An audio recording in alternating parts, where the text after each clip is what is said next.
Hello বন্ধুরা, চলো আজকে আমরা সমুদ্রের গভীরতা পরিমাপ করে আসি। কি বিশ্বাস হচ্ছে না? চলো না দেখে আসি। ওকে, হ্যাঁ, আজকে আমরা ফিজিক্স 1 এর খুবই চমৎকার এবং গুরুত্বপূর্ণ একটা প্রশ্ন নিয়ে আলোচনা করব, যেটি তোমাদের বোর্ড এক্সামিনেশনে প্রায় এসে থাকে। সেটা হচ্ছে সাহায্যে সমুদ্রের গভীরতা নির্ণয়। ওকে, তাহলে এই প্রশ্নটি শুরু করার আগে আমাদের জাস্ট ক্যালকুলেশনের জন্য দুইটা বিষয় একটু মাথায় রাখতে হবে। সেটা হলো, আমি এখানে একটা সুন্দর জাহাজের ছবি এঁকেছি, তোমরা দেখতে পাচ্ছ। ওকে, যদিও আমি সুন্দর আর্টিস্ট না, তারপরও এটা হচ্ছে একটা জাহাজ। এখান থেকে আমরা জানি জাহাজের উপর থেকে এই যে জাহাজের নিচ পর্যন্ত উচ্চতা এইচ, এটা হচ্ছে জানা মান। ওকে, আর ধরে নিলাম এখানে সি বিন্দুতে সমুদ্রের মাটি রয়েছে। তো সেক্ষেত্রে আমাদের জাহাজের এ প্রান্তে একটা ট্রান্সমিটার বসাতে হবে এবং বি প্রান্তে একটা রিসিভার বসাতে হবে। দ্যাটস মিন আমরা সমুদ্রের গভীরতা পরিমাপ করব একটা মিটারের সাহায্যে, যেটার নাম ফ্যাথোমিটার। ওকে, তো এটা হচ্ছে ট্রান্সমিটার এবং রিসিভারের সমন্বয়। তো আমরা এই প্রান্তে ট্রান্সমিটার এবং বি প্রান্তে রিসিভার বসালাম। তো মনে করি এই প্রান্ত থেকে যদি শব্দ সৃষ্টি করা হয়, তো শব্দ তো চারিদিকে ছড়িয়ে যাবে। তো আমরা জাস্ট দুইটা পয়েন্ট ধরবো। একটা হচ্ছে শব্দ সরাসরি এ থেকে বিতে চলে যাবে, বিতে পৌঁছাবে, এবং আরেকটা শব্দের আরেকটা অংশ আরেক দিক দিয়ে সি বিন্দুতে প্রতিধ্বনিত হয়ে মাটিতে প্রতিধ্বনিত হয়ে বিতে পৌঁছাবে। তো আমাদের এই দুইটা দূরত্ব আমাদেরকে বের করে ক্যালকুলেশন করতে হবে। এখানে জাস্ট সিই এর মানটা বের করলে পরবর্তীতে এইচ এর সাথে সিই যোগ করে দিলে আমাদের সমুদ্রের গভীরতা নির্ণয় হয়ে যাবে। তো এখানে জাস্ট দুইটা বিষয় খুবই গুরুত্বপূর্ণ এবং মনে রাখতে হবে। সেটা হচ্ছে সমবেগের একটা সূত্র মনে রাখতে হবে, সমবেগ। তো আমাদের সমবেগের সূত্রে নরমালি আমরা জানতাম যে ভি সমান এস বাই টি, জাস্ট বেগের সূত্র। আমরা জানি বেগ সমান সমান কি, দূরত্ব বাই সময়, সেইটাই সমবেগের সূত্র। তো এক্ষেত্রে আমাদের এস ইকুয়ালস টু কি হবে, ভি গুণ টি। তো আমাদের এই যে দূরত্বটা আমাদেরকে বের করতে হবে জাস্ট দুই ভাবে। কিভাবে? একটা হচ্ছে সরাসরি এ থেকে বি তে দূরত্ব বের করবো আমরা, এ বি এর দূরত্ব, যেটা আমরা ডি ধরে নিয়েছি ডিসটেন্স, যেটা আমাদের জানা মান। আর আরেকটা হচ্ছে আরেকটা দূরত্ব হচ্ছে এ সি প্লাস বিসি। ওকে, কিন্তু এটা হচ্ছে সমবেগের সূত্র হবে দুইটাই, যেটা আমাদের এখানে আমরা লিখে রেখেছি। তো সূত্র হচ্ছে ভিটি। তো সেক্ষেত্রে আমরা ধরে নিব যে এ থেকে বি তে শব্দ পৌঁছাতে সময় লাগবে কি টি1, আর এ থেকে সি হয়ে বি তে শব্দ পৌঁছাতে সময় লাগে টি2। ওকে, তাহলে সেক্ষেত্রে আমাদের দূরত্ব হবে AB, that's mean S, AB equals to V T one. একইভাবে এ থেকে সি হয়ে বি তে যে দূরত্ব সেটা হবে AC plus BC, AC plus BC equals to V T two, সেই সমবেগের সূত্র। এইটাই মনে রাখতে হবে। ওকে, এবং আমাদের জাস্ট আমরা যে কথাগুলো বললাম এইটাই একটু আমরা এখন লিখে নেব।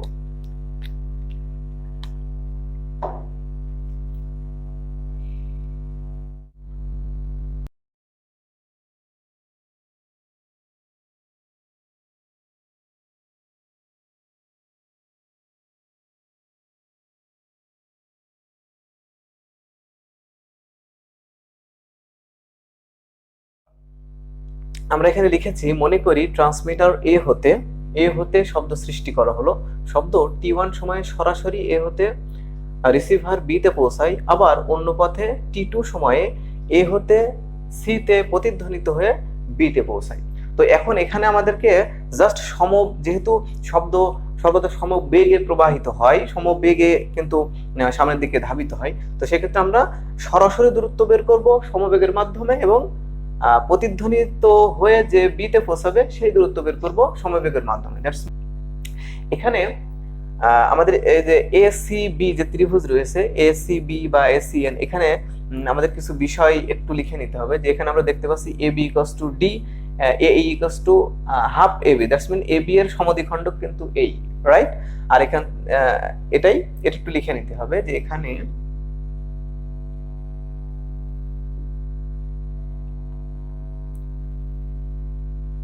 AB equals to D and AE equals to হবে D by 2, that's mean AB এর অর্ধেক।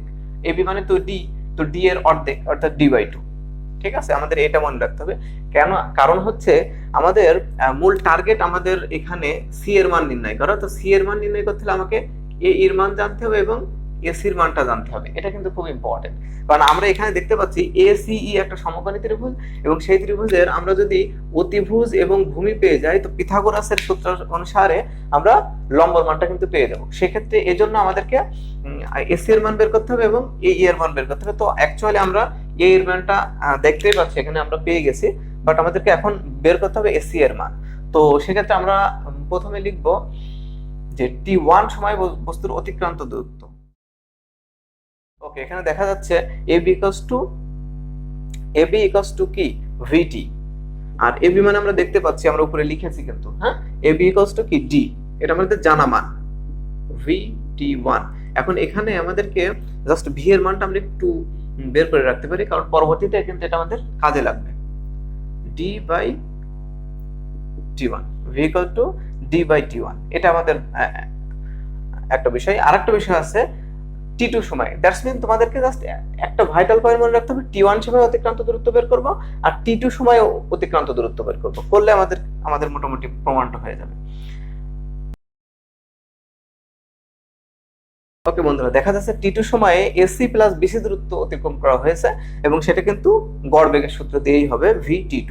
তো সেক্ষেত্রে আমরা দেখতে পাচ্ছি AC এবং BC যেহেতু CE হচ্ছে AB এর সমদ্বিখণ্ডক, এবং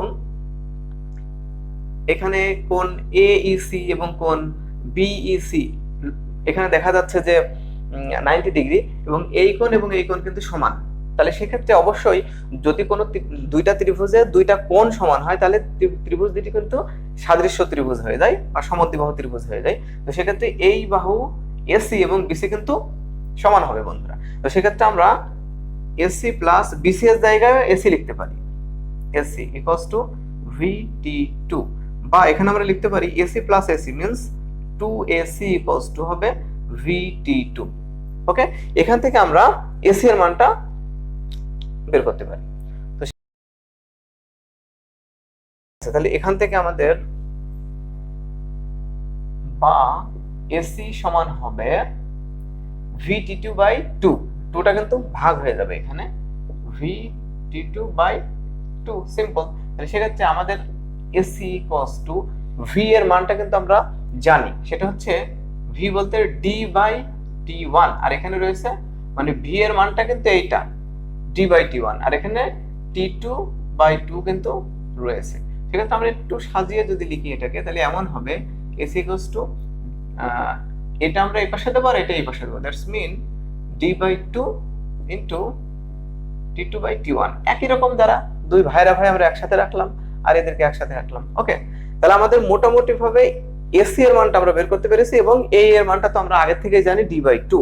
তো সেক্ষেত্রে এখন ত্রিভুজ ACE ত্রিভুজ আমরা পিথাগোরাস যদি প্রয়োগ করি, তাহলে আমরা সহজেই CA এর মানটা পেয়ে যাব।